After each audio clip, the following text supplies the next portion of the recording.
qualidade, claro, o osso também. Mas em relação ao metabolismo mesmo ativo do cálcio, é muito mais importante em outro lugar. Onde? E contração muscular. E também e potencial de transdução, de transmissão de estímulo nervoso. Ou seja, o cálcio é doce e relevante. Apesar de ser mais de 95% do cálcio do nosso corpo, ele é um depósito, é um grande depósito. O cálcio ativo nas nossas células, a gente não faz nada, a gente não vive se a gente não tiver um cálcio legal. Ou você tem sintomas, eu acho que eu já havia introduzido isso na aula passada, né? Ou a gente tem sintomas de hiperreflexia, de hiperexcitação quando o cálcio está baixo, e aí você lembra disso para músculo e para estímulo nervoso também.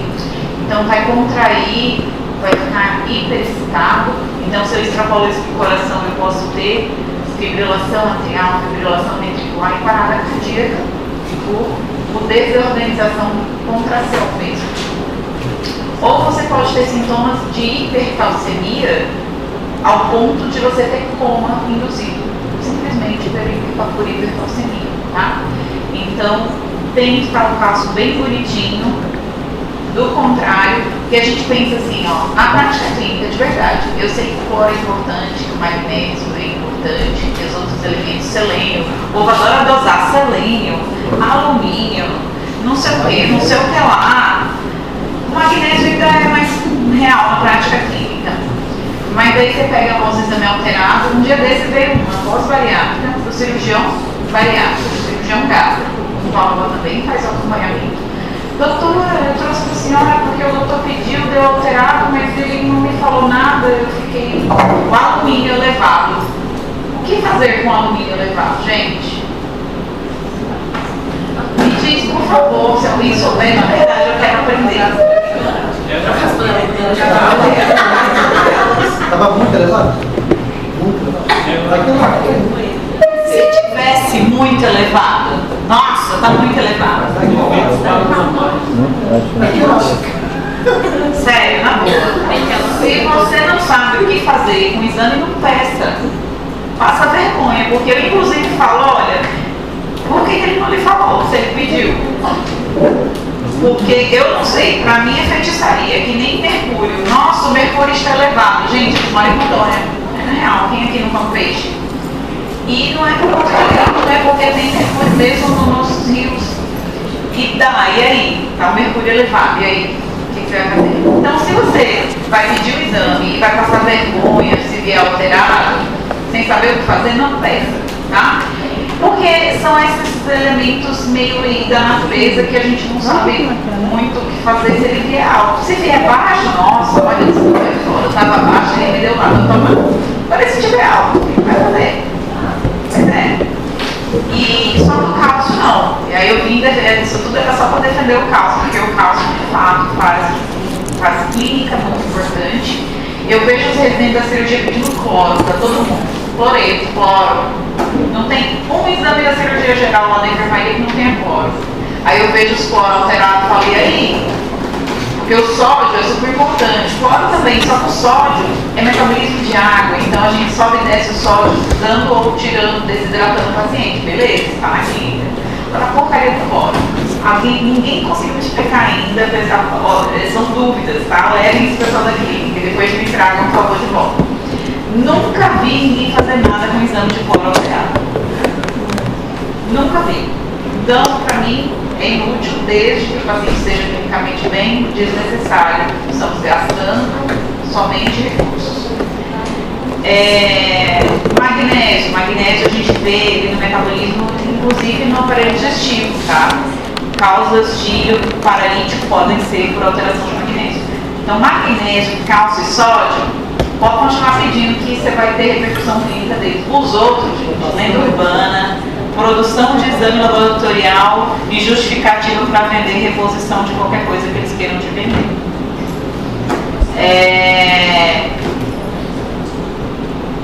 E já acontece também outras coisas. Vem o exame alterado, tem significância clínica e a pessoa não faz nada com aquilo.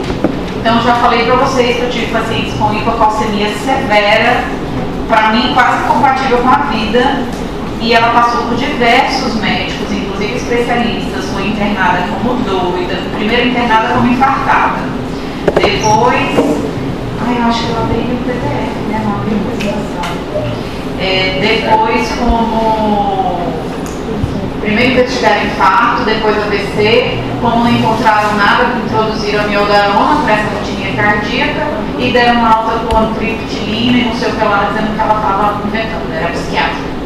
E a mulher com cálcio no pé, pós-tireoidectomia, menos de 30 dias com uma cicatriz de tireoide no pescoço. Então é o outro erro grave, também pedir, ter importância e também não dar ouvido. Ver lá o cálcio operado ali. É qualquer outra coisa, a mulher está doida, mas não é o cálcio.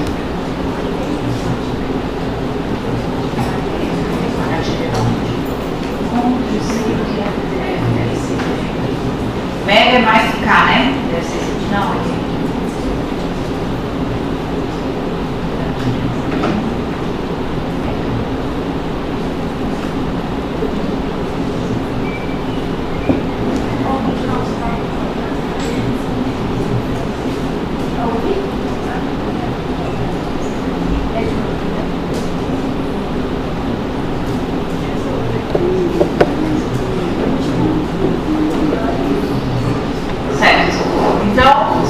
Rapidamente, presta atenção para não ter que revisar no dia da prova do ENAD, daqui 2 anos. Então, as paratireoides, gente, são pequenas glândulas endócrinas que estão posicionadas atrás da tireoide, normalmente em número de 4, mas é uma das glândulas, uma das estruturas do nosso organismo que mais existem supranumerária ou ectopia que possa existir, tá? Então, não se surpreendam se encontrar paratireoide no tórax, no coração, atrás do traqueia, atrás do esôfago, no subcutâneo. Tem muitas variações anatômicas e esse é um dos problemas cirúrgicos dos tratamentos dessa doença. E elas são bem pequenininhas, elas são assim do tamanho de um grão de feijão branco, cru. Em meio à gordurinha ali posterior à tireoide. Elas não possuem irrigação própria, então quando vocês estão vendo aquela imagem ali, aquela imagem é uma visão posterior, né? Estou vendo como se eu estivesse vendo, tirei a coluna da frente, estou dando de cara com a faringe e com o esôfago, e a traqueia está na frente. Então você vê que elas são irrigadas por pequenos vasinhos colaterais dos vasos tireoidianos. E uma etapa fundamental da tireoidectomia é fazer a ligadura desses vasos. Então, por conta disso, o sofrimento dessas glândulas ela é quase que inerente ao procedimento. Então, por isso que muitos pacientes precisam tomar um cálcio, ainda que por períodos curtos, no pós-operatório. Não é rotina, mas pode acontecer com bastante frequência e a grande maioria dessas pessoas vai ser transitório. Só é definitivo no paciente que você arrancou todas. E ela tem uma regulação, não tem, diferente do TSH, que tem uma regulação com o sistema nervoso central, o PTH não. Ele varia, o estímulo dessa glândula varia diretamente com o cálcio circulante. Então, se chegou sangue ali, aí ela percebe, o cálcio abaixo, só PTH. O cálcio está alto, baixo PTH. É um mecanismo direto. Então, o nosso organismo percebeu que o cálcio está baixo no sangue, a paratireoide estimula a produção de PTH, esse PTH cai na corrente sanguínea, vai em alguns órgãos fazer algumas funções, principalmente nos ossos e nos rins. Ele vai aumentar a reabsorção óssea, ou seja, vai ativar o osteoclasto, vai quebrar o osteoclasto e vai no rim falando para aumentar a reabsorção de cálcio nos rins. Então, o cálcio que a gente joga no xixi, ele fala, ei, para de jogar, abaixo, segura aqui. Aumenta também a conversão da vitamina D no rim. E essa vitamina D é que vai lá no intestino e fala assim: intestino, aumenta a absorção do cálcio papai na comida porque nós estamos precisando segurar, tá? Aumenta a produção de colesterol também. E o cálcio volta a ficar elevado ou normal no sangue e tem uma retroalimentação negativa. Já falei que a maioria do cálcio está no osso, ele é o grande depósito de cálcio. O resto está no intra ou no extracelular. No sangue, o cálcio ele pode ser o cálcio total, que normalmente é aquele cálcio ligado às proteínas plasmáticas, né? Ou o cálcio iônico, que é o cálcio livre, que é o cálcio metabolicamente ativo, que ele pode entrar e sair na célula. Dependendo de pH e variação proteica do indivíduo, o cálcio total pode ser falseado. Pela minha experiência clínica, gente, quem é o paciente que vai alterar proteína e pH ao ponto de você toda a vida ter que fazer o cálcio iônico?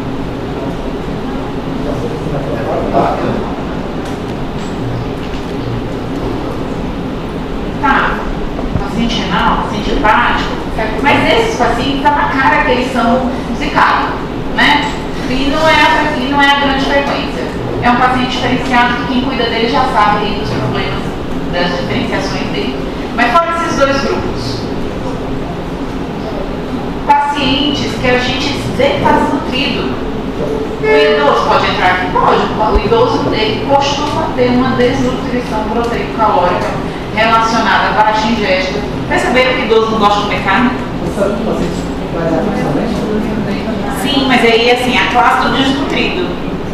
Porque ele pode até estar cheinho, mas a qualidade alimentar. Então assim, é paciente que normalmente tem alguma desnutrição proteico-calórica, e aí pode ser idoso? Pode, mas a maioria dos idosos que é desnutrido? Não é. Então esse paciente ele vai estar te mostrando de alguma forma que ele tem essa desnutrição por trás. Por que eu estou falando isso? Porque não precisa pedir calciônico para fazer esse cálculo para todo mundo, apesar de que hoje em dia é muito simples. Mas que não é a maioria das pessoas que o cálcio total vai estar falso. Tá? Porque não é a maioria das pessoas que tenha problemas nutricionais ou problemas de proteína, tá? Se tiver, é aquele paciente ou que tem uma coisa de desnutrição aí no fundo, ou é paciente ruim. Paciente ruim é paciente que eu falo que está na UTI, séptico, cheio de um monte de outra coisa, que aí vai ter alteração do pH, tá? Do contrário, a maioria das pessoas não tem nada disso. Então, o cálcio total, na minha prática médica, funciona muito bem. Com raras exceções, e essas raras exceções são pacientes internados ruim. Os pacientes consultório, normalmente, você consegue confiar no cálcio total. Na dúvida, vai dos dois.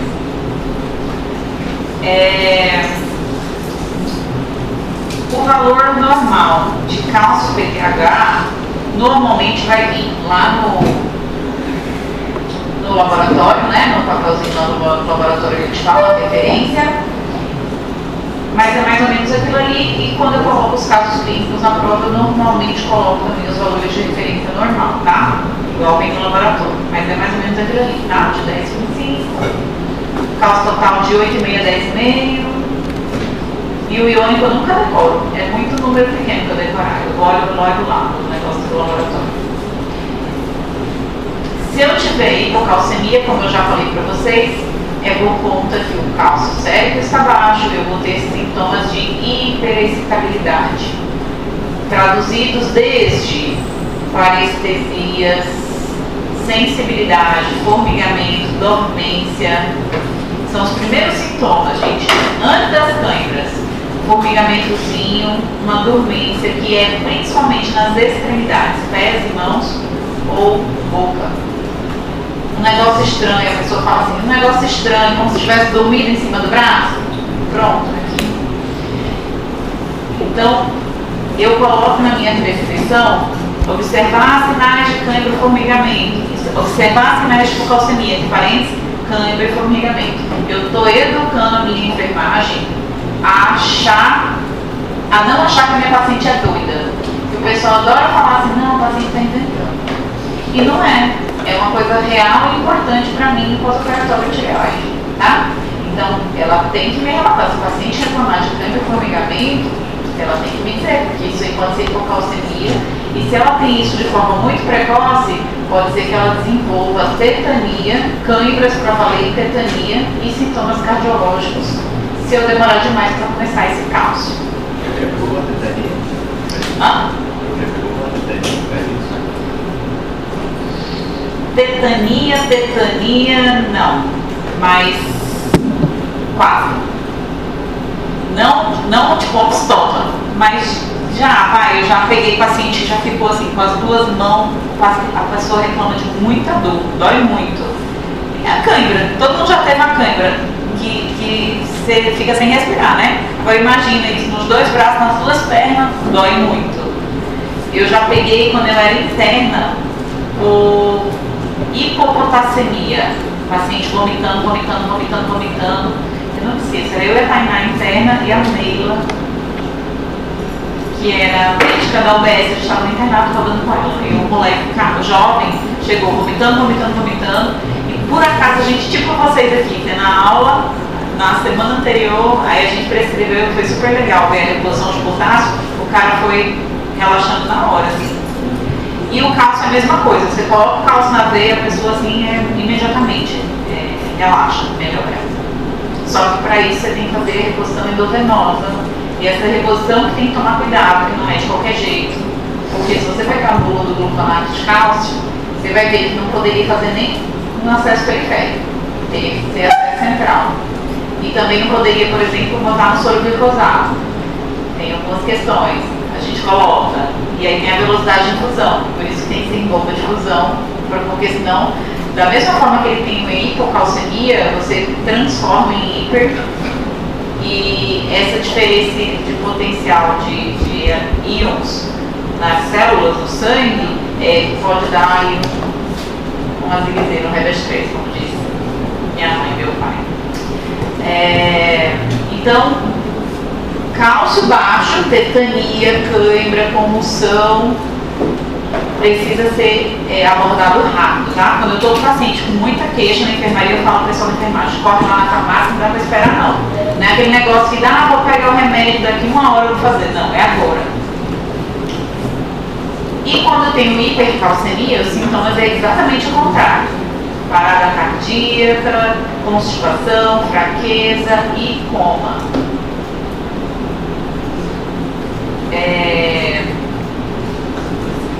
As principais causas, as principais doenças da paratireoide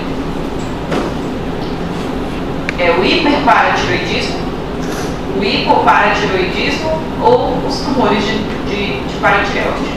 Os tumores são raros, mas o hiper e o hipo são relativamente frequentes, sendo que o hiper tem ele primário, secundário e terciário. Então, começando falando pelo primário, o que seria o hiperprimário? É um problema que começou na própria tireoide. A paratireoide. Gente, muito cuidado. Paratireoide, parótida. Toda prova tem questão errada porque se confundiu. Escreve lá, parótida, paratireoide. Então, hiperparatireoidismo. Uma doença na paratireoide que normalmente é um adenoma, começou como um adenoma, como uma hiperplasia, como um adenoma, que é um tumor benigno da própria glândula, tá? Da mesma forma que eu tenho o adenoma folicular da tireoide, que é um nódulo benigno da tireoide, eu tenho o adenoma de paratireoide. E ele vai produzir muito PTH, e esse PTH vai fazer, então, o PTH alto, diretamente sobe o cálcio no sangue, só que para que eu tire o cálcio, para que o cálcio no sangue esteja alto, eu posso ter algumas lesões de órgão-alvo, tá? E eu sempre no hiperparatiroidismo tenho que ter o PTH aumentado. Então, fez o PTH, não está aumentado, não é hiperpara. É outra coisa do metabolismo do cálcio, mas não é hiperpara, tá?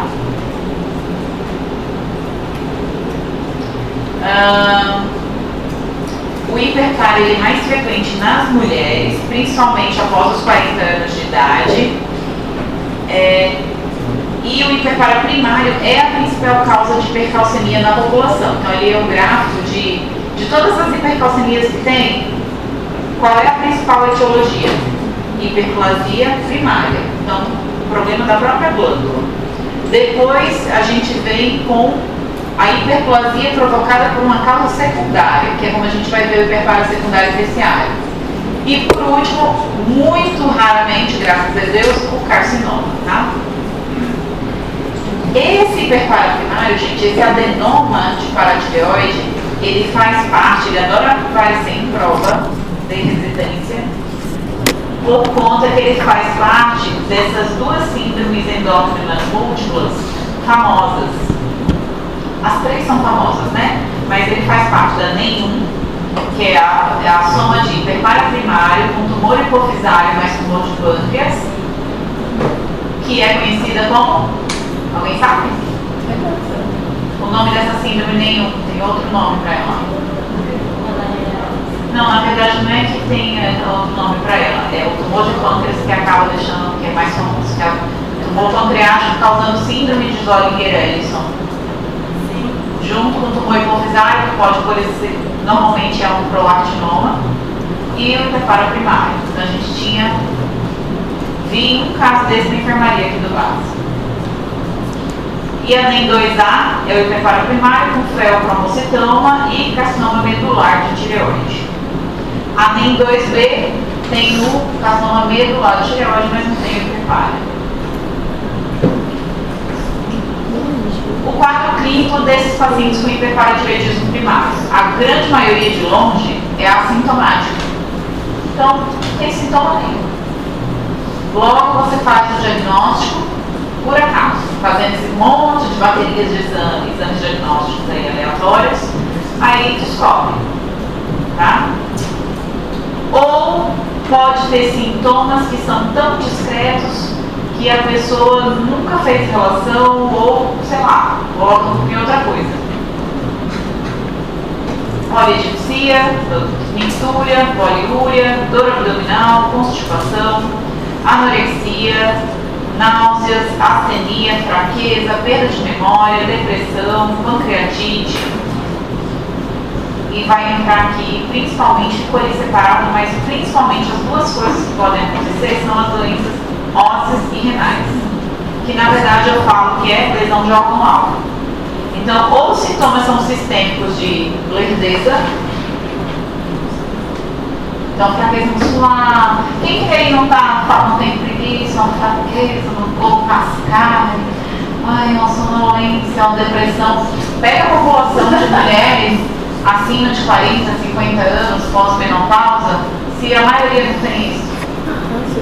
Então é muito difícil, às vezes, você de fato diagnosticar, pensar na doença apenas com esses sintomas específicos, tá?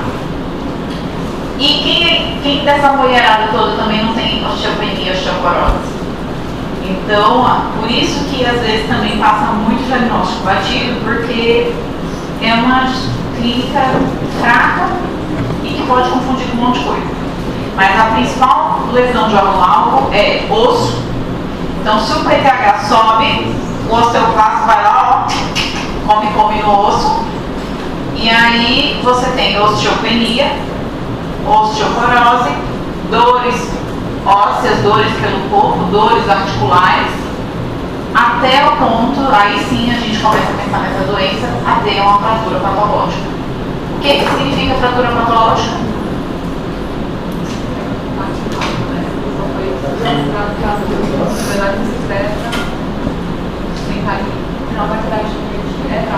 Fratura não relacionada a um trauma significativo ou um trauma de baixa energia. Então a pessoa caiu no banheiro, é para quebrar o osso? Não.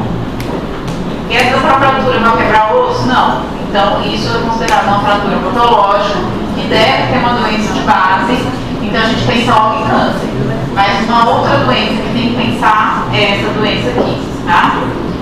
Então fraturas patológicas ou até tumores marrom.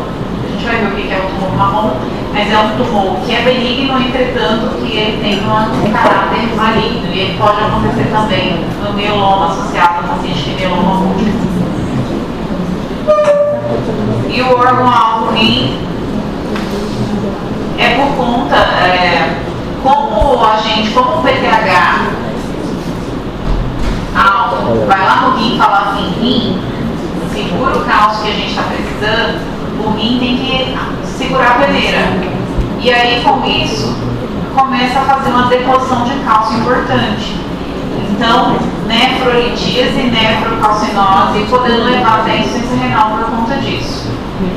Então, muito paciente da uro também chega pra gente em investigação, aquele paciente formador de cálculo, ele obrigatoriamente, o uro tem que investigar o PTH, porque ele pode ser formador de cálcio, porque na verdade ele tem um adenoma de paratireoide que não foi diagnosticado. E que enquanto não tratar não adianta ficar quebrando pedra. Tá? Então olha o que a cabeça das pessoas tem a ver com ouro. Agora tem. O que a cabeça das pessoas tem a ver com neve? Aí. Então, para eu fazer o diagnóstico de hiperparária primário, eu tenho que ter a dosagem, obviamente, de cálcio e de PTH. O problema é que a lógica do hiperparária primário é PTH elevado e cálcio elevado, certo? Só que nem sempre vai ser assim. Às vezes você não vai ter o cálcio elevado, porque esgota de onde juntar cálcio, não tem cálcio sobrando.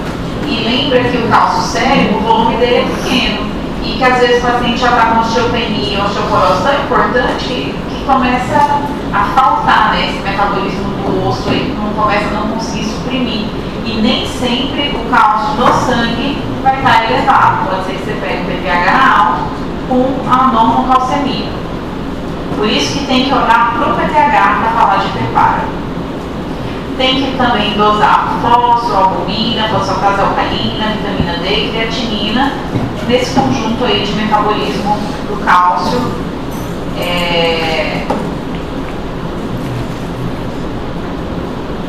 O fósforo, ele tem relação direta com a bomba com a metabolização do cálcio no rim, para segurar cálcio. O rim acaba segurando íons fosfato também. Então ele tem uma como é que chama isso? O fósforo alto? Hiperfosfatemia. Albumina. Será que esse cálcio está verdadeiro? Você pode ter que pedir o iônico e você tem que ter albumina para fazer o cálculo, para ver se o exame laboratorial está adequado. A fosfatase alcalina, você espera que ela esteja como aqui nessa doença? Baixa ou alta? Alta, estourada. Lembra que o osteoblasto está agindo, metabolismo ósseo, turnover celular. Então a fosfatase normalmente está elevada. A vitamina D pode estar baixa. E a creatinina, você pode ter uma creatinina elevada, porque começa a fazer lesão renal, né? Você vai pedir, para começar, o ultrassom cervical com o intuito de localizar a paratireoide. Ver paratireoide, gente, é muito difícil. Como elas estão por trás e coladas, às vezes o médico lá no ultrassom vê a paratireoide como um nódulo de tireoide, ele não consegue diferenciar. Então, quando a minha suspeita é paratireoide, eu já coloco investigação de hiperpara, a favor de tentar individualizar paratireoide, mas nem sempre, não dá para confiar 100% mesmo fazendo isso. Uma cintilografia de paratireoide com tecnésio. Essa sim vai ver o metabolismo da paratireoide, tá? Então a cintilografia de paratireoide com tecnésio. Não adianta fazer com iodo, não tem nada a ver o iodo aqui.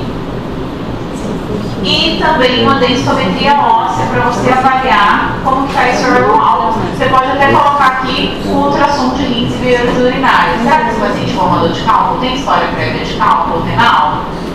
Normalmente o paciente que tem essa doença ele já chega com história de cálculo. Mas se você quiser você pode investigar também, tá? Então, nos raios-x simples, a gente pode ver sinais de reabsorção óssea, né? Reação periosteal. Aí nesse crânio a gente vê o sinal de vidro moído ou de sal e pimenta, que começa a fazer rarefação da calota craniana.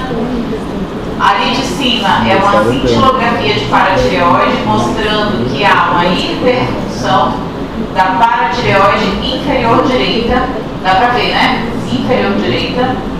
E nesse raio-x aqui de tíbia, a gente vê um tumor marrom. Por que é um tumor marrom? A gente vê que é como se tivesse ido lá e deu uma comida no osso, né? Deu uma mordidona no osso. Dentro de um contexto de hiperparatireoidismo, quando a gente tem tumores ósseos, você vai ter a clínica de tumor do local. Com uma imagem como essa, muito provavelmente trata-se de um tumor marrom, e o grande problema disso é que ele pode fazer facinho ali, ó, uma fratura patológica daquilo ali, tá? E não adianta ir tratar o osso sem tratar a doença de base. O tratamento, então, para os pacientes assintomáticos é nada. Olhar, acompanhar. É uma doença do bem, acompanha. Dos pacientes pouco sintomáticos, apenas o uso de bifosfonatos. Então é um tratamento da osteopenia, da osteoporose normal, para tentar diminuir a reabsorção óssea. Só que nos casos sintomáticos, onde eu tenha muita queixa de dor óssea, de fratura patológica ou lesão de órgão alto, aí o ideal é fazer cirurgia. Ou pacientes que são muito jovens, menores de 50 anos, ou aquele que é paciente que você não confia, que não vai fazer segmento, por questões sociais é melhor operar. A cirurgia existe duas formas de fazer. Existe a forma certa e a forma do piniquim. A forma certa é com essa molécula que chama PTH ácido intraoperatório, esse exame. A forma do piniquim é que nós faz aqui, tá? Eu não fazia essa cirurgia por anos, eu fiz sem fazer, porque é intrínseco na minha formação que era muito fundamental ter esse exame. Então eu não concordei por muitos anos fazer. Só que deu aí 7 anos aqui em Rondônia e eu falei, nem mando os pacientes para fora, por TFD, nem a gente resolve. Então, levando em consideração a estatística que fala ali, ó, apenas, apesar do adenoma ser único, em 90% dos casos é necessário avaliar todas as paratireoides sob risco de não resolver o interparo primário quando há mais de um adenoma. O que eu quero dizer com isso? Essa doença, a paratireoide, elas são pelo menos 4. Falei para vocês que eu posso ter mais. Tem paciente que tem 8, já teve descrito até 11 paratireoides na literatura numa mesma pessoa. Quando tem a doença no sangue, hiperparatireoidismo, aí você pega e faz, como é que eu vou saber qual é a paratireoide doente? Porque você tem que tirar a doente, você não vai tirar tudo, porque senão você vai ter um outro problema que é o hipoparatireoidismo definitivo, que esse sim, é muito sintomático e ruim. Então como que eu vou fazer para saber quem é a fulana que está dando problema? Começa o ultrassom, só que eu falei pra vocês que é difícil, mas a gente insiste, a gente faz o ultrassom, tá? Cintilografia, beleza, a cintilografia foi aquela ali, ó. Paratireoide inferior direita, beleza. E tem mais alguma forma de localizar essa glândula?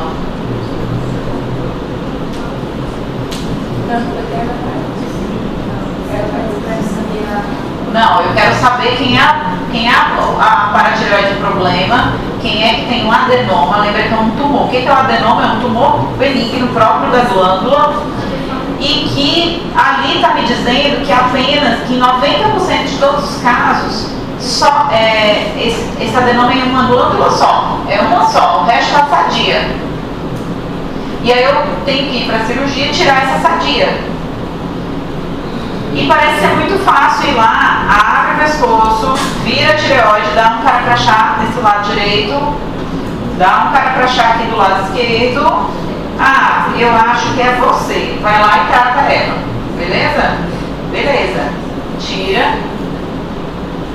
E 90% dos casos a gente vai resolver. Só que os outros 90% significa, os outros 10% significa que o adenoma não era único. Eu posso ter essa doença mantida por outra paratireoide. Ah, professora, mas ela não ia aparecer lá na cintilografia?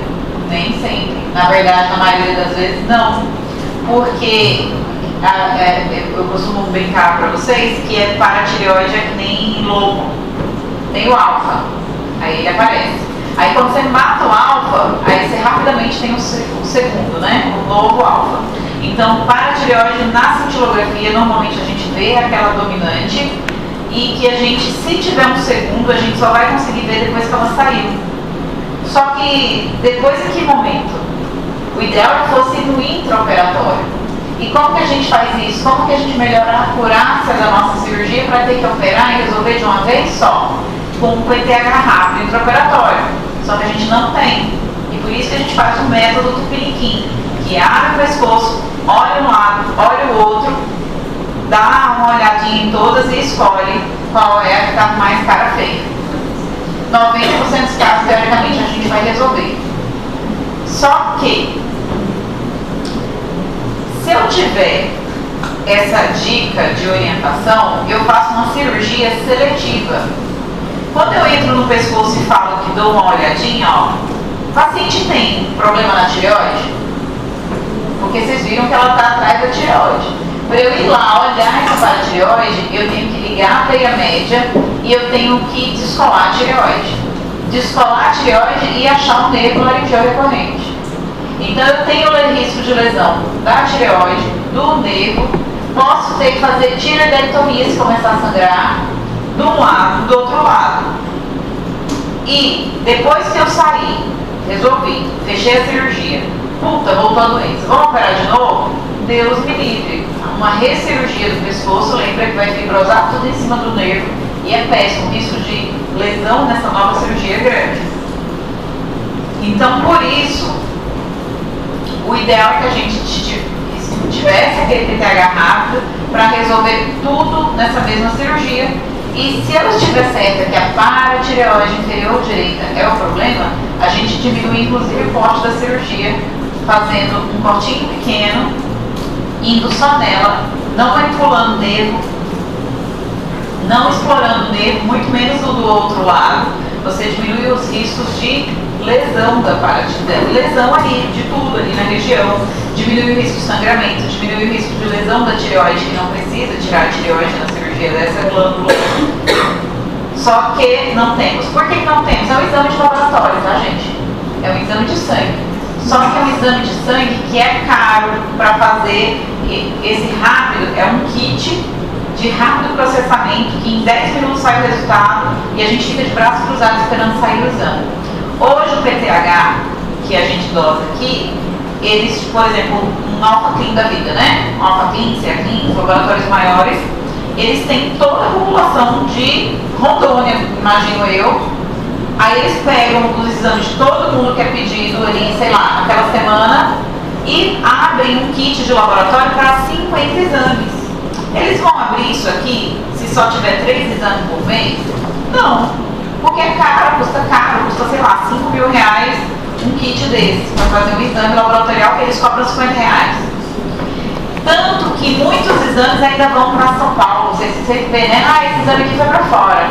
Foi para fora por quê? Foi para fora, para um grande centro, onde junta exames do país todo, porque para ser economicamente rentável fazer aquele exame. E é essa a questão do PTH rápido intraoperatório. A gente não tinha ele na USP. A gente recebia doação de kit, juntava os pacientes tudo em 2 meses do ano para quando abria o kit, porque vence, estraga o kit se você não usar aquele tempo X, aí a gente fazia multirão de paratireoide, de adenoma para operar a galera tudo junto, tá? Mas eu cheguei à maturidade profissional de entender que se a pessoa está no SUS, ela não vai fazer essa cirurgia se eu não fizer. E aí eu comecei a fazer.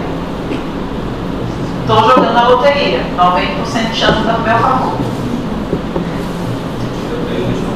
Hã?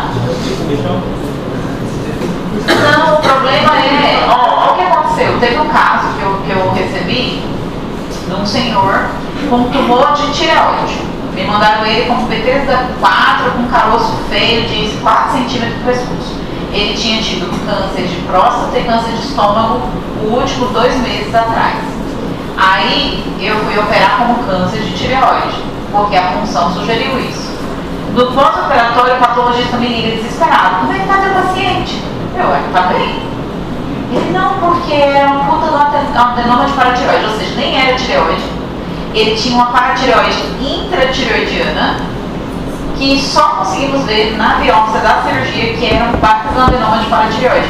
E ele ficou preocupado porque quando a gente arranca essa doença, faz uma hipocalcemia severa e o paciente fica sintomático no pós-operatório. Por isso que ele perguntou. Então foi uma chave de exame. E aí beleza, resolveu. Não era câncer, joia, era adenoma. Mas o paciente, quando deu uns meses, me mandaram de novo. O PTH subiu de novo. Ué, não resolveu, não tirou? Aí nós vamos fazer o quê?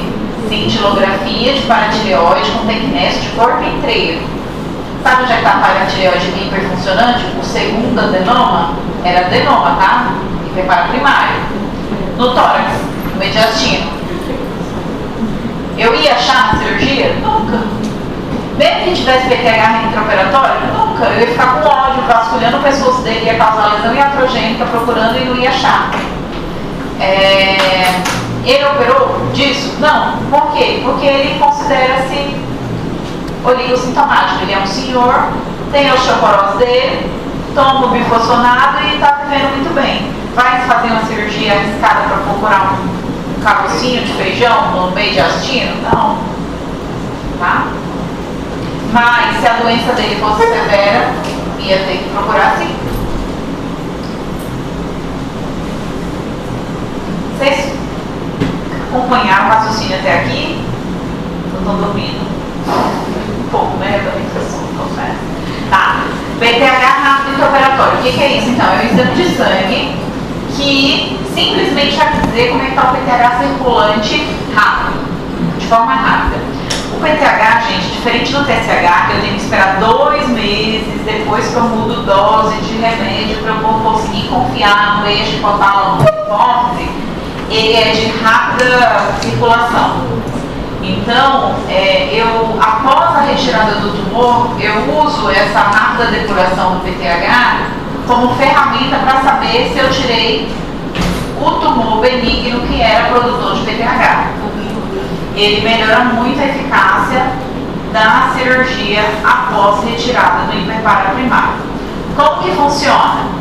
A gente começa a cirurgia não. Primeira providência antes de começar a cirurgia, o paciente já entubado, pintado o campo, colocado. Antes de começar a cirurgia, a gente vai lá e dosa, colhe um sanguinho da jugular do lado do que eu quero operar. Eu acho que a minha paratireoide doente é a superior esquerda. Então você vem aqui na jugular esquerda, faz uma punçãozinha, colhe sangue, laboratório, solicita PTH.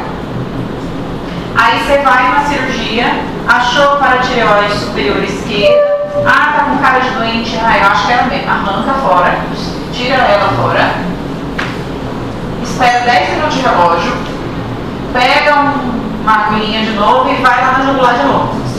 Aspira de novo, laboratório, PTH. Esse é o PTH rápido intraoperatório. Aí você espera o resultado chegar.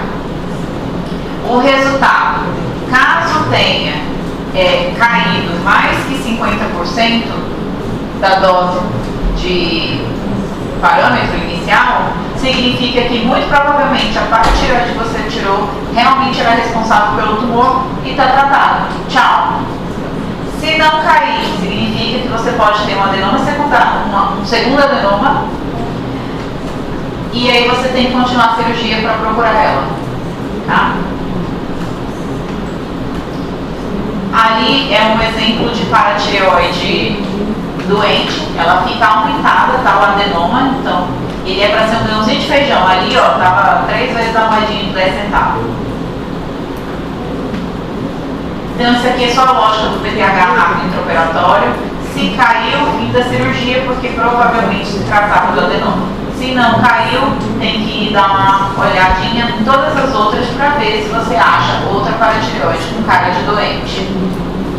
Ou seja, se o PTH não cair, você vai fazer a cirurgia que a gente está fazendo aqui, que é olhar todas. Qual é o problema dessa cirurgia? Qual é a complicação dessa cirurgia? Exatamente a persistência ou a retirada total das glândulas. Então, eu posso ter uma hipocalcemia transitória, porque você também, as outras paratireoides, gente, mesmo que não doentes, elas podem estar atróficas, porque essa dominante só ela trabalhava, só ela era bonitona. Então, quando ela sai, às vezes as outras demoram um tempo até regularizar a produção de PTH, para daí regularizar o cálcio. Então, justifica essa hipocalcemia transitória por isso. Ou pela manipulação dela, da mesma forma que na cirurgia de tireoide. Essa hipocalcemia pode ser definitiva, mas de uma forma mais difícil, mais rara.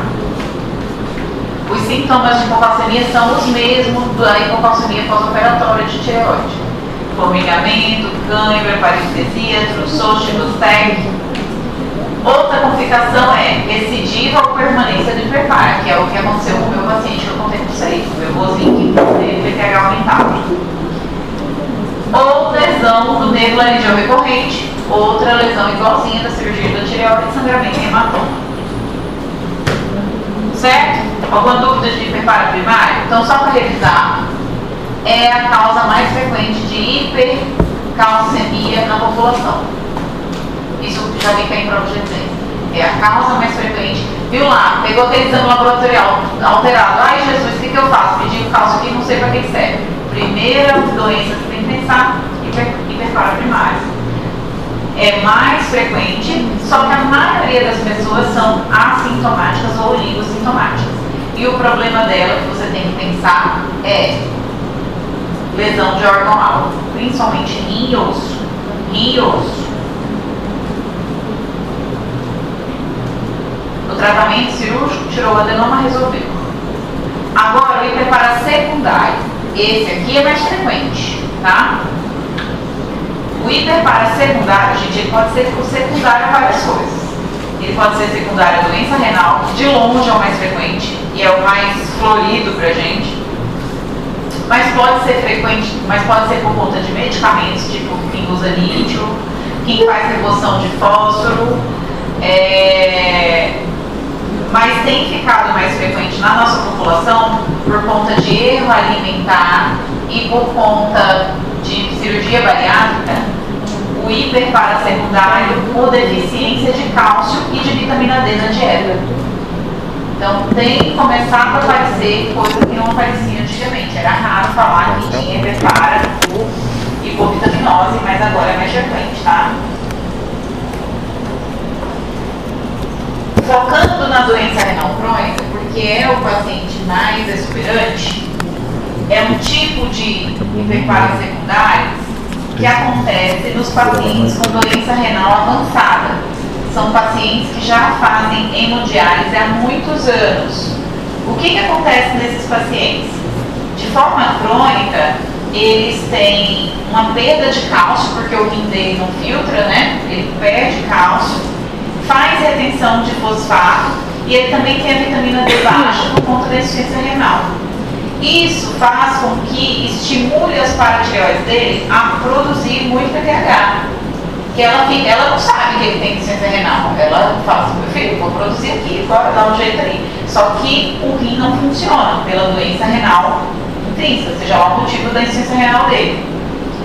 E daí, conforme ele vai passando os anos e esse mecanismo continua, ele inclusive é agravado pela retenção de fosfato que acontece na hemodiálise.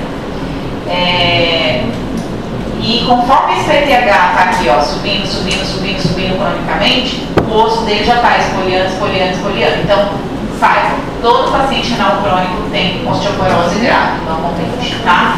Porque ele tem um PTH aumentado e o osso dele vai ser esfoliado. E aí esse esgotamento da reserva de cálcio nos ossos, para manter esses níveis séricos de cálcio dentro da normalidade, causa doença óssea nesses pacientes. Por isso que quando a gente olha o paciente renal crônico, quando vocês rodarem no setor da nefra, enfermaria da nefra, vocês vão ver que eles são tudo atrofiadinhos, tudo miudinho, tudo pequenininho, tudo enroladinho, mesmo sendo pacientes jovens às vezes. Eles parecem idosos, tem uma caixa torácica abaulada, tem umas deformidades ósseas. Então vai ter uma foto aqui de um paciente, você olha para o paciente na rua e você fala, esse é paciente renal, sem saber, sem ser assim, só pelas faces, né? Até 80% dos pacientes com doença renal crônica possuem hiperparatiroidismo, possuem PTH elevado, tá? Então, ó, muita gente, galera da Nefron, galera da SOS Rim, 80% deles que fazem hemodiálise há mais de 2 anos, 3 anos, 4 anos, tem hiperparatiroidismo secundário. 56% dos doentes renais crônicos terminais possuem hiperparatiroidismo secundário.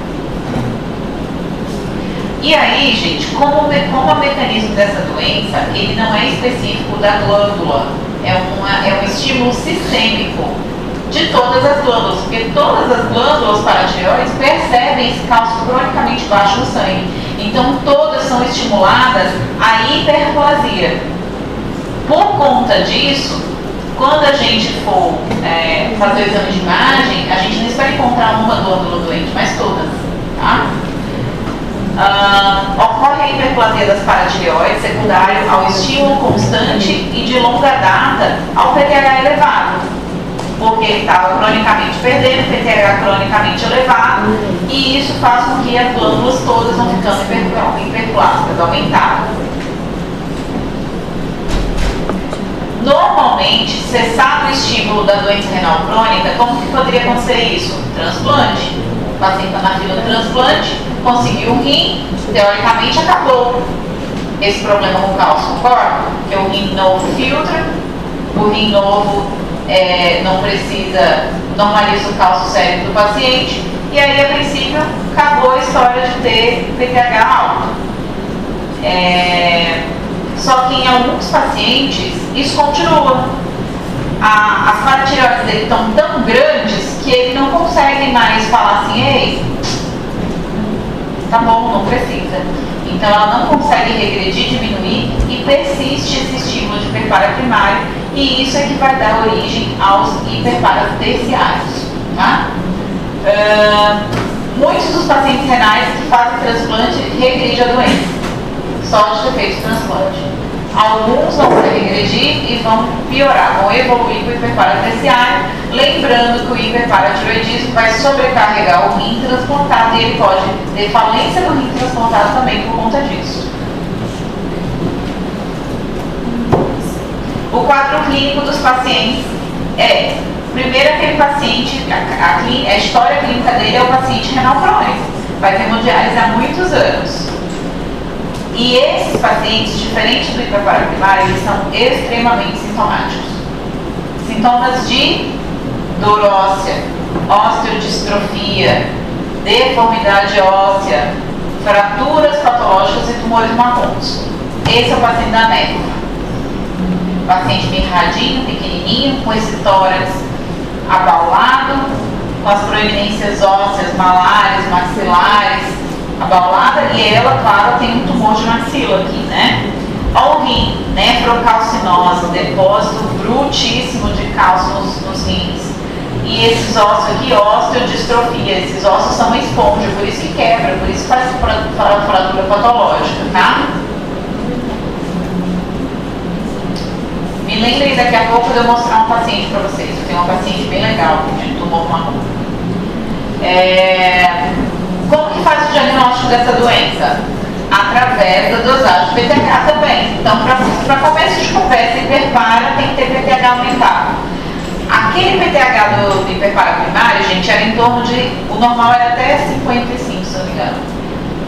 O do paciente com hiperpara primário é 150, 120, 100 e alguma coisa normalmente.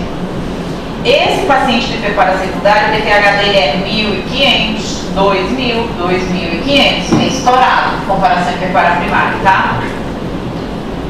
O íon fosfato vai estar elevado, o cálcio sérico vai estar baixo, normal aumentado. Por isso que não adianta olhar para o cálcio. O cálcio é comum que esteja alto, mas pode ser que não esteja, pode ser que esteja até baixo e você não pode se apegar ao cálcio por conta disso. Por isso, foca no PTH. A fosfatase alcalina, estouradíssima. A doença óssea dele é muito pior, então ela vai estar super aumentada. Você vai pedir ultrassom também, igualzinho. Lembra que ultrassom é bom para ver tireoide, para tireoide. Então, escreve e fala, paciente que prepara secundário, por favor, tentar identificar as paratireoides. Inclusive, ele tem que tirar o tamanho, né? Peço cintilografia para esse paciente.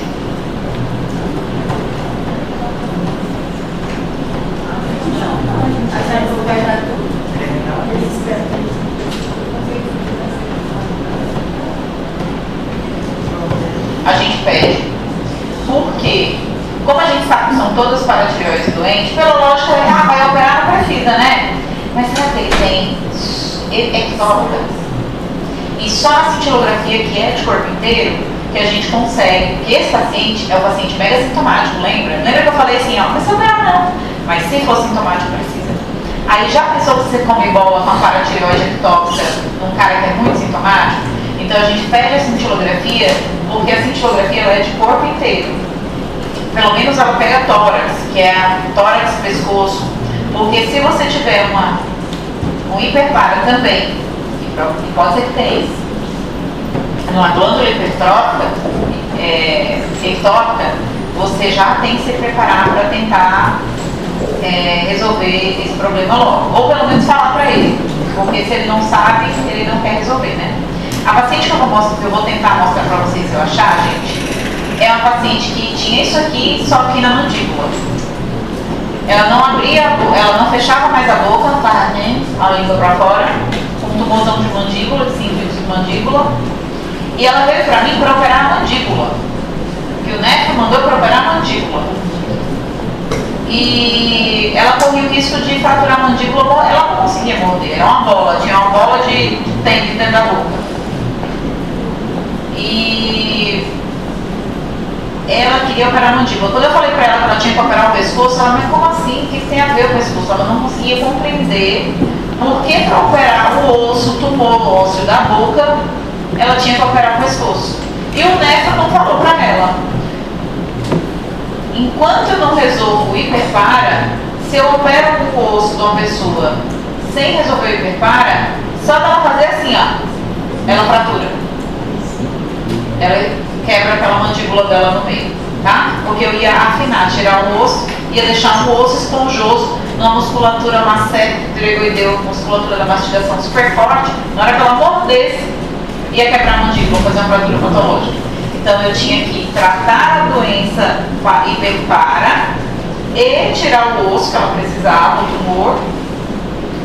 E ela ainda ficou um tempão sem poder mastigar até que fizesse uma remineralização desse osso.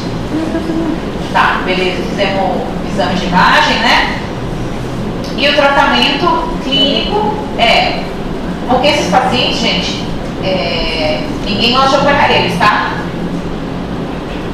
Ninguém gosta de operar esses pacientes. Ó, eu tô há 8 anos.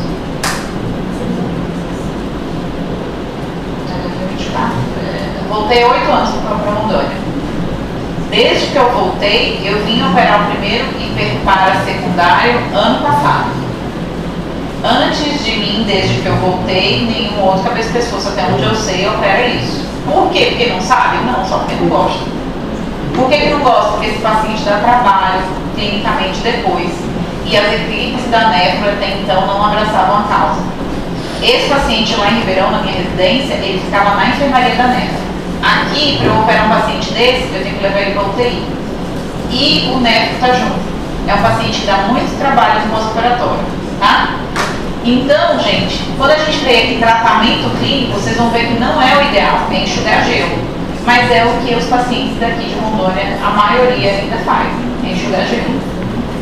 Dieta pobre em fósforo, então, não come embutido, não come peixe, não come feijão, refrigerante. Quem é que segue essas coisas? Vamos fazer adição de quelante de fósforo na alimentação. Suplementação de vitamina D e calcitriol em doses altas. Beleza, isso eles fazem. Mas é enxugar gelo e o calcitriol é muito caro. O calcitriol é R$150 uma cartelinha e dura bem pouquinho. Os pacientes não têm acesso.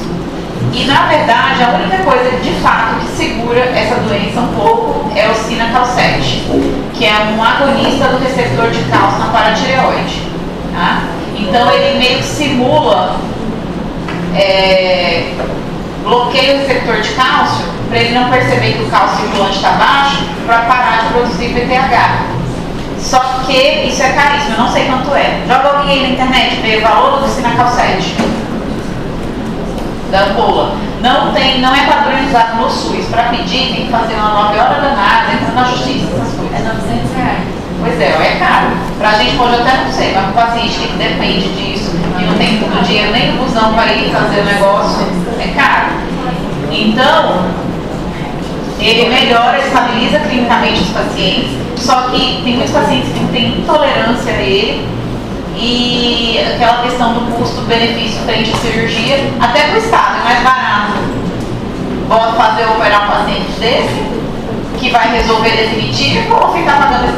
De forma crônica, eles têm uma perda de cálcio, porque o rim dele não filtra, né? Ele perde cálcio, faz retenção de fosfato e ele também tem a vitamina D baixa por conta da insuficiência renal. Isso faz com que estimule as paratireoides dele a produzir muito PTH. Que ela não sabe que ele tem insuficiência renal. Ela fala assim, meu filho, vou produzir aqui, bora dar um jeito aí. Só que o rim não funciona pela doença renal intrínseca, seja lá o motivo da insuficiência renal dele. E daí, conforme ele vai passando os anos e esse mecanismo continua, ele inclusive é agravado pela retenção de fosfato que acontece na hemodiálise. E conforme esse PTH está aqui, ó, subindo cronicamente, o osso dele já está esfoliando. Então, saiba, todo paciente renal crônico tem osteoporose grave, não confunde, tá? Porque ele tem o PTH aumentado e o osso dele vai ser esfoliado. E aí esse esgotamento da reserva de cálcio nos ossos para manter esses níveis séricos de cálcio dentro da normalidade causa doença óssea nesses pacientes. Por isso que quando a gente olha o paciente renal crônico, quando vocês rodarem no setor da NEF, a enfermaria da NEF, vocês vão ver que eles são tudo atrofiadinho, tudo miudinho, tudo pequenininho, tudo enroladinho, mesmo sendo pacientes jovens às vezes. Eles parecem idosos, tem uma caixa torácica abaulada, tem umas deformidades ósseas. Então vai ter uma foto aqui de um paciente, você olha para o paciente na rua e você fala, esse é paciente renal, sem saber, assim, só pelas faces, né? Até 80% dos pacientes com doença renal crônica possuem hiperparatiroidismo, possuem PTH elevado, tá? Então, ó, muita gente, galera da Nefron, galera da SOS Rim, 80% deles que fazem hemodiálise há mais de 2 anos, 3 anos, 4 anos, têm hiperparatiroidismo secundário. 56% dos doentes renais crônicos terminais possuem hiperparatiroidismo secundário. E aí, gente, como o mecanismo dessa doença, ele não é específico da glândula, é um estímulo sistêmico de todas as glândulas, porque todas as glândulas paratireoides percebem esse cálcio cronicamente baixo do sangue. Então, todas são estimuladas à hiperplasia. Por conta disso, quando a gente for fazer o exame de imagem, a gente não espera encontrar uma glândula doente, mas todas. Tá? Ocorre a hiperplasia das paratireoides secundárias ao estímulo constante e de longa data ao PTH elevado, porque ele estava cronicamente perdendo, PTH cronicamente elevado, e isso faz com que as glândulas todas vão ficando hiperplásicas, aumentadas. Normalmente, cessado o estímulo da doença renal crônica, como que poderia acontecer isso? Transplante. O paciente está na fila do transplante, conseguiu o rim, teoricamente acabou esse problema com o cálcio, concorda? Porque o rim novo filtra, o rim novo não precisa, normaliza o cálcio sério do paciente, e aí, a princípio, acabou a história de ter PTH alto. Só que em alguns pacientes, isso continua. As paratireoides dele estão tão grandes que ele não consegue mais falar assim, ei, tá bom, não precisa. Então ela não consegue regredir, diminuir e persiste esse estímulo de hiperpara primário, e isso é que vai dar origem aos hiperparas terciários. Tá? Muitos dos pacientes renais que fazem transplante regredem a doença, só de ter feito transplante. Alguns vão regredir e vão piorar, vão evoluir para o hiperpara terciário, lembrando que o hiperparatireoidismo vai sobrecarregar o rim transplantado e ele pode ter falência do rim transplantado também por conta disso. O quadro clínico dos pacientes primeiro, aquele paciente, a história clínica dele é o paciente renal crônico, vai ter hemodiálise há muitos anos. E esses pacientes, diferente do hiperpara primário, eles são extremamente sintomáticos. Sintomas de dor óssea, osteodistrofia, deformidade óssea, fraturas patológicas e tumores marrons. Esse é o paciente da meta. Paciente mirradinho, pequenininho, com esse tórax abaulado, com as proeminências ósseas, malares, maxilares, abaulada, e ela, claro, tem um tumor de maxila aqui, né? Olha o rim, nefrocalcinose, depósito brutíssimo de cálcio nos rins. E esses ossos aqui, osteodistrofia, esses ossos são uma esponja, por isso que quebra, por isso que faz fratura patológica, tá? Me lembrem daqui a pouco de eu mostrar um paciente para vocês. Eu tenho uma paciente bem legal de tumor marrom. Como que faz o diagnóstico dessa doença? Através da dosagem do PTH também. Então, para começo de conversa, hiperpara tem que ter PTH aumentado. Aquele PTH do hiperpara primário, gente, era em torno de... O normal era até 55, se eu não me engano. O do paciente com hiperpara primário é 150, 120, 100 e alguma coisa normalmente. Esse paciente de hiperpara secundário, o PTH dele é 1.500, 2.000, 2.500, é estourado em comparação ao hiperpara primário, tá? O íon fosfato vai estar elevado, o cálcio sérico vai estar baixo, normal aumentado. Por isso que não adianta olhar para o cálcio. O cálcio é comum que esteja alto, mas pode ser que não esteja, pode ser que esteja até baixo, e você não pode se pegar o cálcio por conta disso. Por isso, foca no PTH. A fosfatase alcalina, estouradíssima. A doença óssea dele é muito pior, então ela vai estar super aumentada. Você vai pedir ultrassom também, igualzinho. Lembra que ultrassom é bom para tireoide, para tireoide. Então, escreve e fala, paciente com hiperpara secundário, por favor, tentar identificar as paratireoides, inclusive a gente dá um tamanho, né? Peço cintilografia para esse paciente.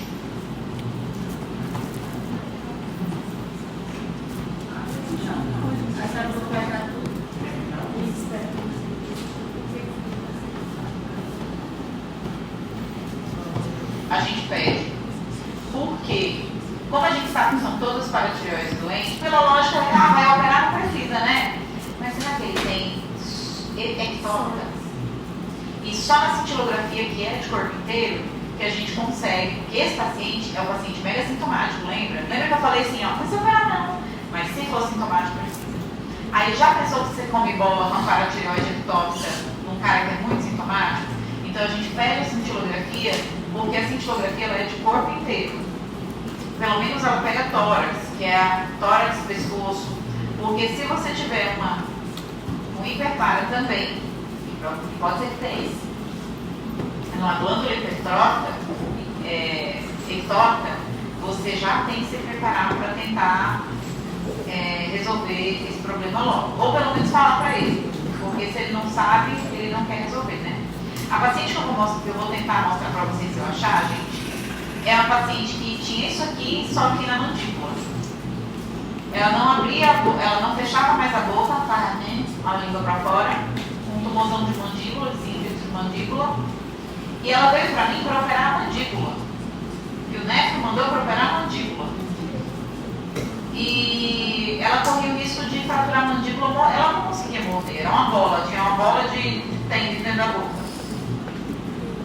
E ela queria operar a mandíbula. Quando eu falei para ela que ela tinha que operar o pescoço, ela falou, como assim? O que tem a ver o pescoço? Ela não conseguia compreender por que para operar o osso, tumor ósseo da boca, ela tinha que operar o pescoço.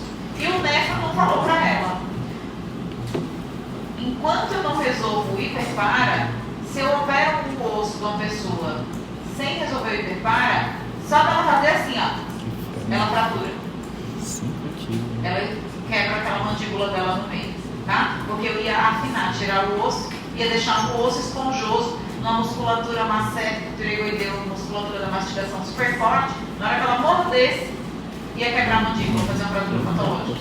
Então eu tinha que tratar a doença hiperpara e tirar o osso que ela precisava, o tumor. E ela ainda ficou um tempão sem poder mastigar até que fizesse uma remineralização desse osso. Tá, beleza, fizemos o exame de imagem, né? E o tratamento clínico porque esses pacientes, gente, ninguém gosta de operar eles, tá? Ninguém gosta de operar esses pacientes. Ó, eu tô há 8 anos.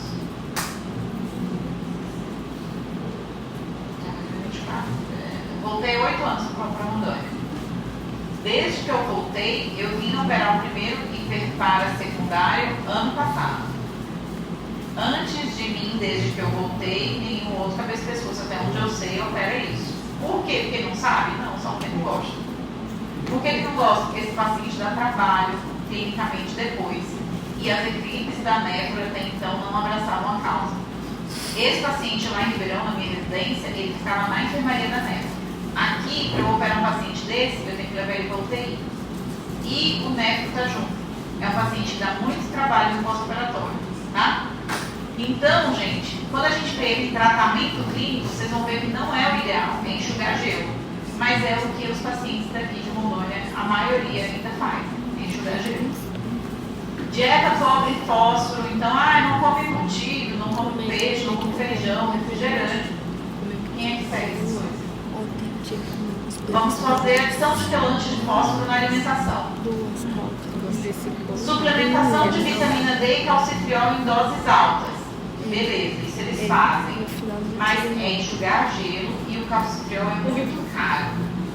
O calcitriol é R$150 uma cartelinha que dura bem pouquinho. Os pacientes não têm acesso. E na verdade, a única coisa que de fato que segura essa doença um pouco é o sinacalcete, que é um agonista do receptor de cálcio na paratireoide. Tá? Então ele meio que simula,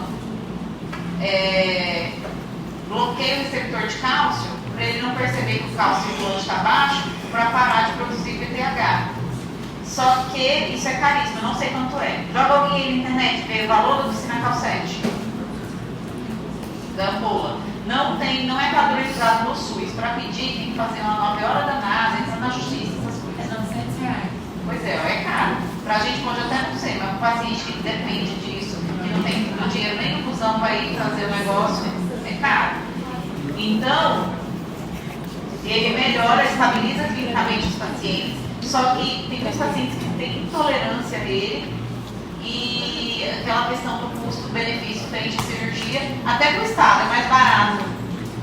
Pode operar um paciente desse, que vai resolver definitivo, ou ficar pagando esse negócio aí de vez em quando, né? cirúrgico é o tratamento definitivo, tá? As cirurgias existem várias técnicas. Gente, foco que a gente está acabando essa daqui já. Eu também estou com sono. Vamos lá. Paratireoide total. Se eu falei que todas as glândulas são doentes, então vamos tirar todas. Só que isso não é uma boa estratégia. Por quê? A complicação disso é um hipopara definitivo. E o hipopara, gente, esse sim é do capeta. Quais são os sintomas do hipopara? Hipopara, cálcio baixo, sintomas de choque. Então lembra daquele paciente da tireoide que eu já falei que é péssimo e deixa aquilo bem forte. É horrível. Você tem que repor doses cavalares de cálcio, animalpexão, comprimido de cálcio, 8 comprimidos por dia, de 6 em 6 horas, mais um monte de calcitriol, que é esse que eu falei que é caro, que não dura nada. Então, a gente troca uma clínica ruim por outra que também não é nada interessante. Então, a cirurgia que a gente realiza hoje, ou é a paratireoidea subtotal, ou a paratireoidea total com alto enxerto, tá? Eu realizo a subtotal porque é a que eu executava lá na minha residência. Como que é ela? A gente vai, abre o pescoço, olha todas. E antes de sair arrancando, você vê qual delas é a menos feia. Por exemplo, nessa imagem ali, ó, você está vendo as quatro: superior esquerda, direita, inferior esquerda e direita. A menos feia é a de cima, né? Então o que a gente faz? Arranca as grandonas e deixa um fragmento da menos feia semelhante ao tamanho de uma normal, tá? Isso é a paratireoidea subtotal. E aí, junto dessa que ficou, a gente pega um clipezinho metálico, que é aquele clipe que o pessoal coloca na cirurgia de vídeo de vesícula, e vai lá e dá uma grampeadinha do lado, para que, se no futuro ela tiver recidiva da doença, a gente usa escopia para guiar e vai em cima do clipe. Ah, tá aqui, ó. Ela ficou doente de novo agora, porque continuou o estímulo, afinal ele continua renal crônico. Ah, tá ali, o metalzinho, vamos aqui, a gente faz uma cirurgia menor, localizada. Isso é a subtotal.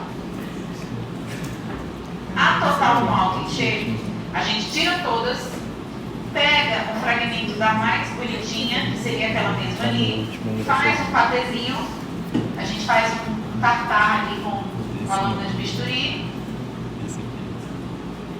e implanta no músculo. Que músculo? Aí varia da escola. Lá em Ribeirão a gente implanta no próprio sternoplate, porque está aqui no meu sítio cirúrgico, está aqui, está aberto, músculo bruto, bem do lado, implanta epinéio. Tem lugar que implanta no antebraço. Qual que é o problema do antebraço? É fora do sítio cirúrgico, então você tem que puxar, pintar, botar outro campo. Então você está na meia da sua cirurgia cervical, você tem que puxar o braço para fazer.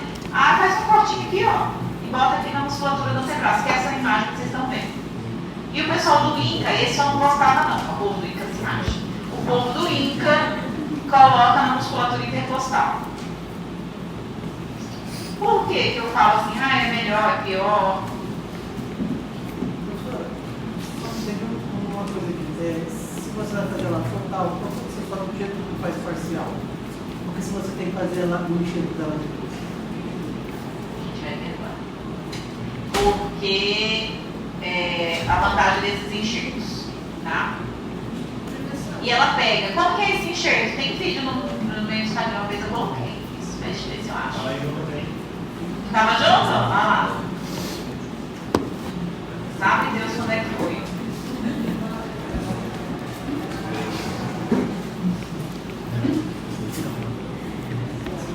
Tem como você fazer isso? Depois eu acho no intervalo. Mas tem aqui, a gente faz o patezinho de paratireoide e planta, gente. Literalmente a gente joga dentro do músculo, bem vascularizado, como se fosse um enxerto. Não faz um enxerto de pega. Pega por emberição. E por isso que a gente faz o patezinho. Se eu pego a glândula e jogo ela inteira dentro do músculo, ela não pega. Porque é muito tecido, ela isquemia. Então quando eu faço o patezinho, eu deixo só as células em contato com a musculatura bem irrigada e aí a chance dela pegar é maior, tá? Só que assim, ó, vamos continuar. Ah. Na sua prova, qual vai ser o tempo que a gente vai usar para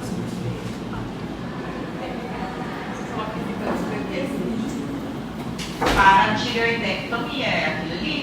Total, subtotal ou total com envolve enxerto. Ela vai pedir, não. Pode colocar para Ah, você fala do implante de. Não vou entrar nessa fila pedindo pra você me explicar isso, não. Eu só estou falando para vocês, para vocês saberem que é interessante, entendeu? A gente literalmente planta sementinhas de paratireoide. Agora precisa, ó, o que o pessoal costuma errar? Parotidectomia. Bota a glândula, parótida é outra doença. Tá? Cuidado com parótida e paratireoide. E tem muita gente que bota que paratireoide é total. Também não dá. Então você pode escolher. Tem prova minha aqui, porque eu já perguntei isso. Você pode tanto escolher subtotal ou total com auto-enxerto. Eu posso te perguntar quando você prefere um, quando prefere o outro, mas não vou te perguntar velho. Aí deixa eu explicar quando a gente prefere um, prefere o outro. Por que é assim, ó, o enxerto? Você consegue garantir que ele vai pegar 100% toda a vida? Primeira vantagem do subtotal. O subtotal, você tira um pedaço, mas você mantém aquele outro pedaço irrigado como ele está lá. Então, com o auto-enxerto, a gente espera que pegue, mas você não consegue dizer 100% que tá. Mas por que a gente faz esse auto-enxerto ao invés de não fazer subtotal, então? Porque, gente, essa glândula, a doença vai persistir, a doença que gerou ela, ou seja, a doença renal crônica. Então você continua com o estímulo continuado para que a paratireoide que ficou continue a se tornar hiperplásica e, quem sabe, no futuro voltar a doença. E se voltar, a gente vai ter que reabordar. Mas se alguém quer entrar de novo nesse pescoço onde a gente descolou o dedo, não. Então, por isso que ele tira a paratireoide da região do sítio primário e coloca ela num outro músculo que, se a gente tiver que arrancar fora, não vai fazer falta. Então, se eu tiver que arrancar esternocleito, gente, beleza, a pessoa vive sem esternocleito. Se eu tiver que mexer aqui no braço, a pessoa vive. Então, a gente tira a paratireoide do sítio para não ter que voltar no pescoço, só por isso. E tem uma vantagem para essa do antebraço. Se porventura a doença voltar, faça uma anestesia local. É super legal, já fiz, teve uns casos na Ribeirão que fazia. Faça uma anestesia local. Primeiro, para confirmar. Como é que faz para confirmar que a doença voltou aqui ou é uma doença ectópica? Não. É o quê? Ó, negocinho aqui de tirar sangue. Borrachinha, bota um garrote aqui, colhe desse braço e colhe desse. Deixa garrotear um pouquinho, colhe dos dois braços. Se você implantou aqui, o desse braço, e se ele for doente, vai estar muito mais elevado do que o outro braço. E se você puta esse aqui mesmo, vai lá e faz a abordagem da anestesia local. Então é bem legal essa do antebraço, na verdade. A única coisa é que tem que pegar o braço, e o cirurgião tem preguiça, eu falei pra vocês. O cirurgião tem preguiça de ter que tirar o braço e botar no braço. Então a gente coloca. Aí lá em Ribeirão, com facilidade de sítio cirúrgico, seja da pessoa saber que o esternocleito aqui, a gente coloca o esternocleito. Mas poderia ser. O que eu não concordo com o pessoal do INCA. Já pensou se dá um BO e você tem que abordar musculatura intercostal, ficar cutucando meio de costela? Ah, não. E outra, existe na literatura a descrição de que esse enxerto de paratireoide virou tumor, virou câncer. Olha a lasqueira. Eu não te ouvi. Quando a gente vai enxertar, a gente.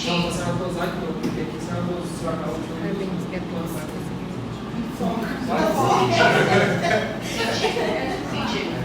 Mas a gente também tem uma coisa que eu falei pra vocês. Quando eu vou plantar, eu faço uma bolsinha de tabaco no músculo, bolsinha, uma sutura circular, cavo um buraco no músculo no meio, enfio o patezinho lá no fundo e puxo. E esse fio é inabsorvível. Então, esse fio vai ser o meu guia futuro se eu precisar de abordagem que foi para mim. Ou o meu clips metálico se foi a paratireoidese total. Hoje, eu faço enxerto de paratireoide? Faço. Quando? Quando eu estou numa cirurgia de tireoide e sem querer eu tirei uma paratireoide, ou ela ficou desvascularizada, e eu vejo, ó, isso aqui é uma paratireoide, eu tenho certeza disso, e ela não vai viver se eu deixar ela do jeito que está aqui. Então eu tiro ela, jogo no soro, no final da cirurgia, batezinho no músculo. Porque ele não tem preparo, ele não tem doença, não tem por que ela virar aquele câncer. Mas de repente vai fazer falta para a vida dela. Então eu implanto quando eu vejo que a gente tirou uma paratireoide sem querer na cirurgia de tireoide. 27 de Desse ano? Então daqui a pouco no final a gente procura. E aí, gente, qual que é o problema do pós-operatório? Que eu falei que o cirurgião de cabeça e pescoço não gosta de fazer. A cirurgia é de boas pra gente. A cirurgia normalmente é tranquila. A primeira cirurgia, a gente não quer ter que voltar no pescoço, mas a primeira é bem tranquila. O problema é que eu falei pra vocês que o PTH rápido o PTH é uma molécula muito fugaz, muito rápida. E quando você tira o tumor que estava produzindo 1.000, 2.000, 3.000 de PTH, o PTH quase zero no sangue. O que o PTH fazia? Ia lá no osso falar o quê? Osteoclasto. Eu cortei o PTH, é que nem a goiaba fugindo quando não deu a cerca. O cálcio que está no sangue, o osso fica com fome óssea. Literalmente esse nome que a gente chama, síndrome de fome óssea. O osso fica desesperado, ativa o osteoclasto a compactar novamente esse osso doente. O problema é que quantos por cento de cálcio a gente tem circulante no sangue mesmo? Pouquíssimo. E aí ele sequestra todo esse cálcio sérico e joga no osso e o paciente faz o que clinicamente? Hipocalcemia severa com risco de parada cardíaca. E aí o que a gente tem que fazer? Esse paciente na cirurgia a gente já passa o acesso central, deixa passar o acesso central e começa doses cavalares de cálcio no pós-operatório. Doses inimagináveis de cálcio no paciente normal. Então, uma ampola de cálcio, se você pegar aí a ampola do gluconato, você vai ver que tem que diluir, tem que fazer no acesso central, porque ela faz lesão de vasos, ela faz, esqueci, flemite, causa arritmia, causa não sei o quê. No paciente que tem hipocalcemia, a gente coloca 10 ampolas de cálcio num sorinho para correr imediatamente após a cirurgia. E aí esse paciente fica em boa difusão com essa dose cavalar de cálcio, dosando cálcio seriado de 2 em 2 horas, 4 em 4 horas, fazendo elétrico, tem que ficar ligado no monitor, vendo que, porque a gente tem as alterações cardiológicas do cálcio, da hipocalcemia e da hipercalcemia. Então, na verdade, é aquelas alterações cardiológicas que são mais precoces e visíveis ali no monitor que guia o nefro, normalmente o nefro, ou o intensivista, para aumentar. Ele vai só ajustando a bomba de difusão, aumenta, diminui, até que cessa esse influxo de cálcio para dentro do osso. E aí o paciente estabiliza. Isso leva em torno de 3 dias. Teve uma vez que eu passei lá em Ribeirão, a enfermaria da cabeça e pescoço era no último andar, 12º andar do prédio. E a nefro era no 6º.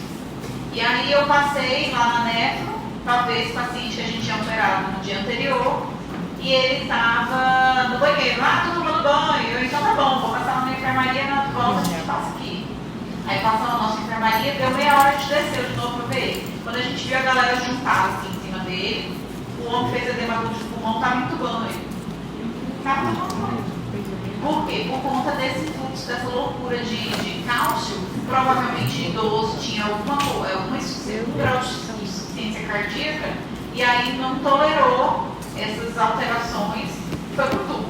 Ele depois teve alta do hospital uns 3 dias depois.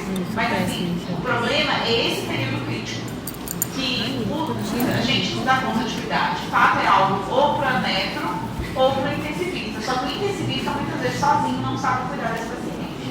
E por isso que a gente não opera, porque falta galera da clínica que abraça a causa para cuidar do pós-operatório. Porque a cirurgia pra gente é tranquila.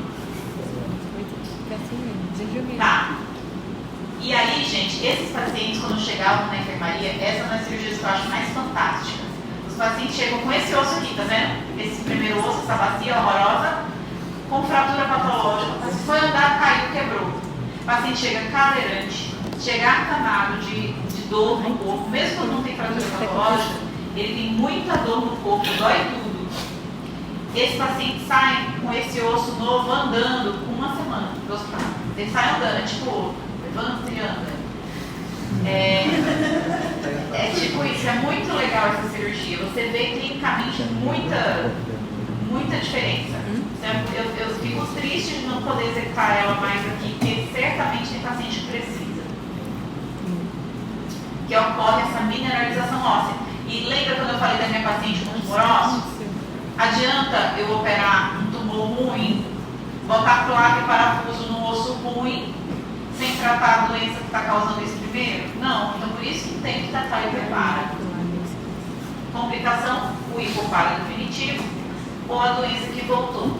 O enxerto tornou-se autonômico, novamente por isso que é aquela questão de checar, ou você tem uma paratireoide supranumerária que não foi identificada. E por fim, eu acho que é o último, carcinoma de paratireoide.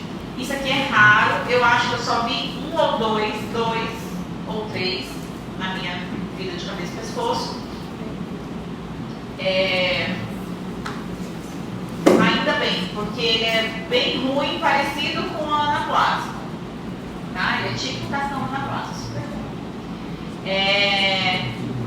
E ele normalmente causa o aumento da paratireoide ao ponto dela se tornar palpável. A gente está vendo ali o desenho da topografia com cálcio sérico muito elevado. Então, cálcio normal, 8,5 a 10,5. Cálcio aumentado no paciente da nefro, 11, 11,5. Cálcio maior que 14, é isso aqui. Então, vocês veem um cálcio bruto desse aqui, viu? Tem medo? Pode ser isso aqui. Quem que pode ter isso relacionado a síndromes genéticas? O hiperparatiroidismo familiar, nunca vi. Síndromes endócrinas múltiplas do tipo 1, LASCO, né? Que ele pode ter chance de ter isso aí. E história de radiação prévia. É um diagnóstico às vezes difícil, clinicamente, né? Então você tem um paciente que está em coma, tá? Esse paciente com cálcio de 14, ele está em coma. Você só sabe disso. Ele está em coma e tem um caroço. Ele pode ter um caroço palpável no pescoço. E aí você vai fazer o cálcio dele e vai falar, nossa, esse cálcio está demais. Cálcio de hipercalcemia severa. Isso aqui. E aí ele, diferente da tireoide, da PAF, que eu falo para vocês não ter medo de enfiar a agulha no pescoço de ninguém, isso aqui não pode fazer PAF. Por quê? Porque ele dissemina metástases assim no passar da agulha. Então, paciente com caroço visto no ultrassom ou na tomografia, mais um cálcio desse é igual a cirurgia. E a cirurgia é essa dali, ó. Paratireoidectomia, a doente, vai tirar a doente. Câncer é de uma glândula doente. Mais tireoidectomia parcial daquele lado e esvaziamento do nível 6 daquele lado. Porque ele é tão ruim que ele é agressivo com contiguidade.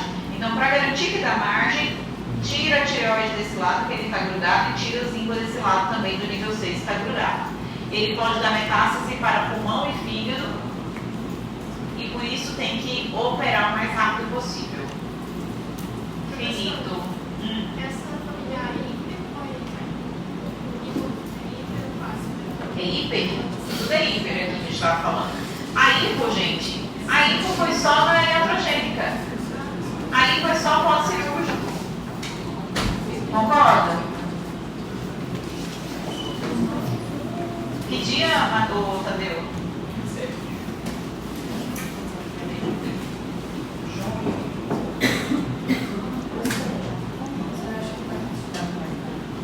Eu acho que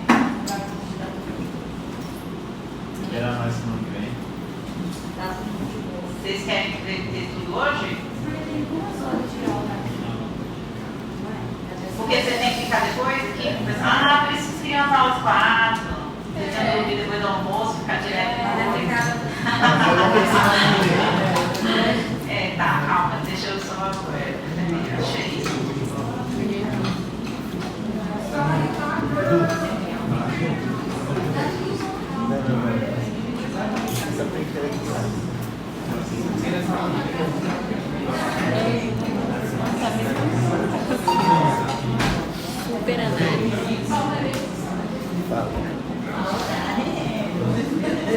jogando contigo ou antes?